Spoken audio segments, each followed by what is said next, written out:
The Many Adventures of Winnie the Pooh, probably Disney's best movie. That should tell you that this is either really good or that everything else is crap. And judging based on my experience of watching Strange World, Ethan and Diazo are now together and they found a way to generate electricity with wind. Are we forgetting about how wind turbines break all the time? I swear, forcing someone to watch that damn movie is either a cardinal sin or a war crime. Wait, that's the wrong kind of crime. Crime against humanity, that's the one I'm thinking of. And watching The Little Mermaid for a possible video in the future, I don't know. I'm thinking the latter. Wait, hang on a second. Nate? What? Come here for a second. Don't worry, take your time. Yep. Dude, you're doing the wrong video. Wait, what the? We're not doing Winnie the Pooh just yet. We're doing Telltale's The Walking Dead. I mean, that game is good, but still. I promise you I'll do that one next.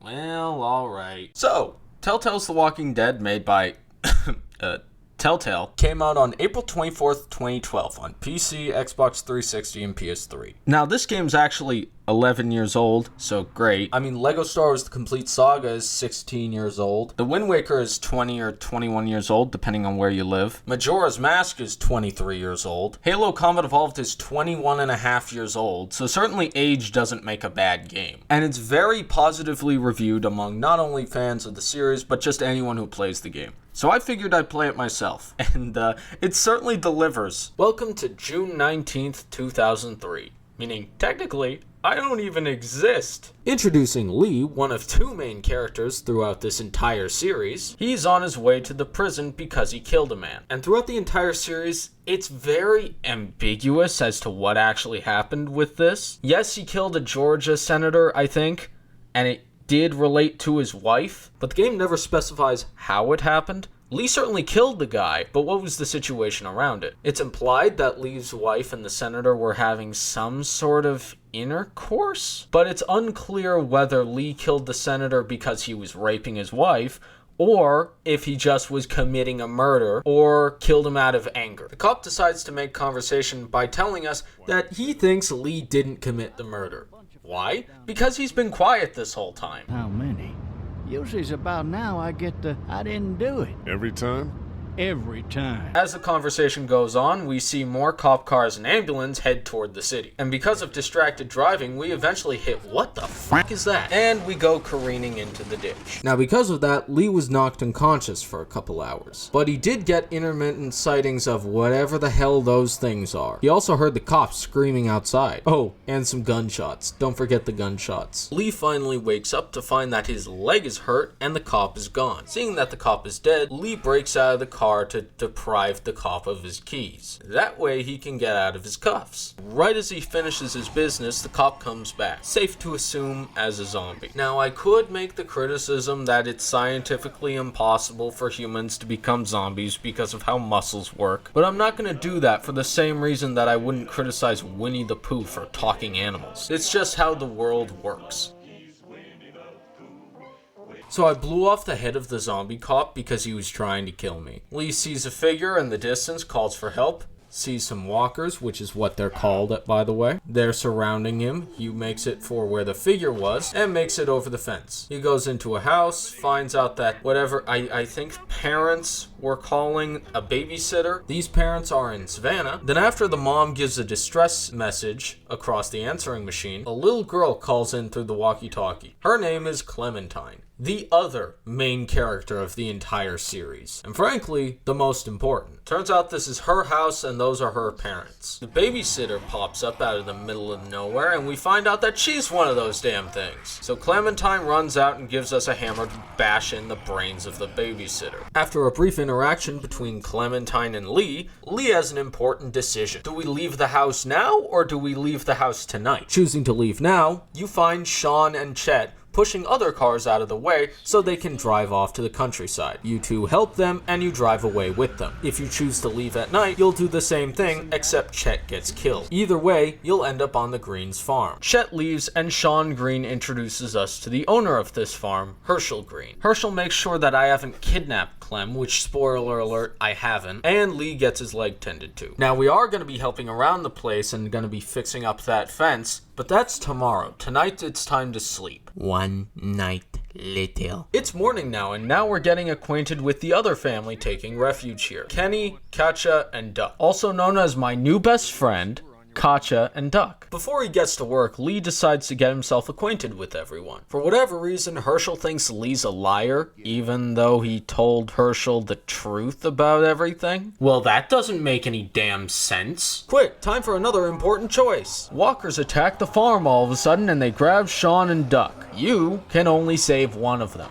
Do you save the little boy, or do you save the grown-ass man? I save the little boy because he's a child, and Sean dies. Now, just so you know, Sean dies whether or not you choose to save him. The only difference is, if you choose to save him, he gets some last words. Herschel flips out and tells you, "Get the f*** out of here!" Wow, lashing out against those who had nothing to do with your son's death. Wow, very genius of you, sir. So we end up going down to Macon, where Lee's from, by the way, with Kenny, Katja, and Duck. We run out of gas for the truck. Kenny thinks he sees a person, and he calls out to him. Unfortunately, it's a walker, so we end up drawing out a whole herd. Fortunately, some people come to our rescue. Inside the drugstore, which just so happens to belong to Lee's parents, we find the group. There's Lily, Larry, who happens to be Lily's dad, Carly,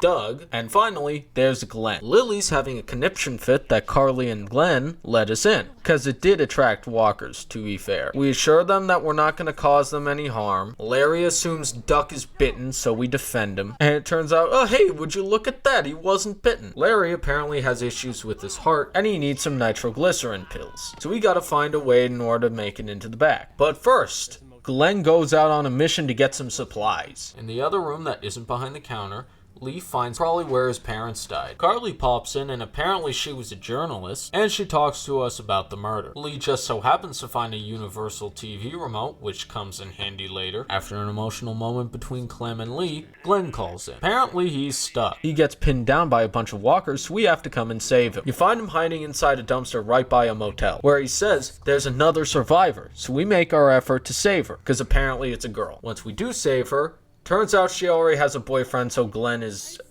depressed, I guess.